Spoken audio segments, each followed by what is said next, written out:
100 billion, sinasabi niya na utos daw ng Pangulo na isingit sa BICAM. Your Honor and I both know that the 100 billion, and we went over, I know na, both of us went through the list independently or separately. And you and I agree na totoo yung listahan ng 100 billion pesos. Talaga nasingit sa BICAM. But yung sinasabi ni Saldico on social media as posted na nag-deliver siya ng 25 billion representing the 25% commission di umano para kay Presidente, that I will attest na hindi totoo. No? Yun talaga absolutely untrue or false. Untrue or completely false. Why? Because last Sunday, I received a call from the camp of former Undersecretary Roberto Bernardo.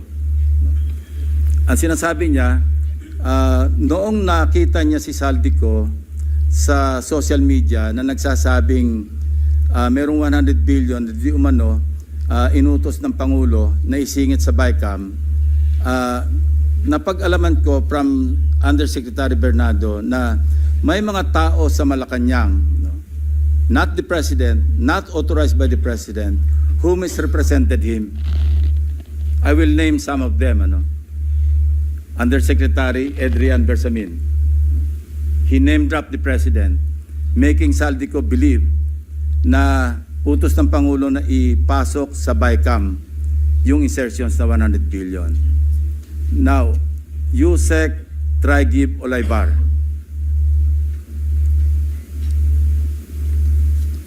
Other personalities. Anyway, regarding the 100 billion, binrake down, kasi nireview niyo yung kanyang notes.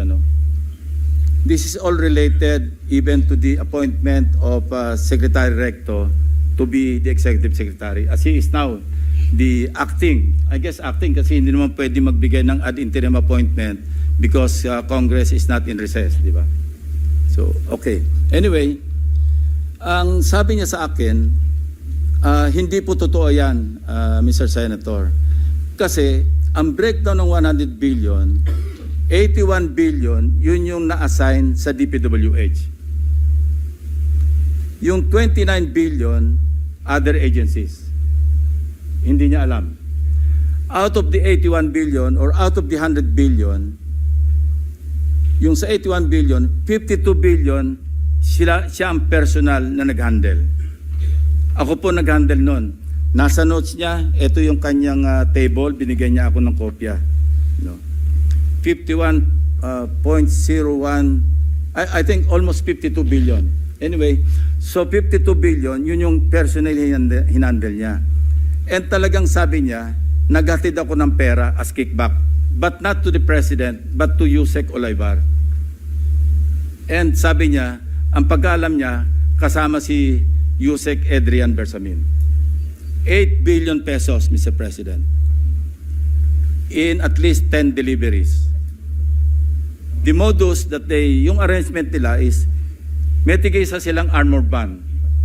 May armored van si Yusek Olaybar, may armored van siya, magpapark sa basement ng Diamond Hotel, darating yung van driven by Olaybar, and possibly, sabi niya, hindi siya sigurado, and possibly, along with Adrian Bersamin. Bakante yung armored van, ipapark, idadrive yung isang van na puno ng pera. Ranging from 800 million hanggang 2 billion. Umabot ng 2 billion only because sometime in March, yung kanyang date na sinasabi from, I think, March hanggang April, yung delivery. Very good nga raw siya, sabi ni Yusek Olaybar, kasi nakakapag-deliver. Ang biggest kasi naipon, because March 11, natatandaan niya, inaapuran niya na si Undersecretary Olaybar, nakunin na kasi napupuno na at saka matagal na nakapark. Ang sabi ni Olaybar sa kanya, wag muna kasi magulo ngayon dahil inaaresto si dating Pangulong Duterte. So naipon yung laman ng van, sabi niya, mga 2 billion pesos. That was the single largest or biggest delivery that he made to Olaybar. Kung saan napunta, hindi natin alam. But personally, he knows or he knew that, kasi personal nagpapalit sila, amounting to 8 billion pesos. 1 billion, he delivered to Secretary Bonoan. So that's 9 billion. Yung 8 billion was representative of 60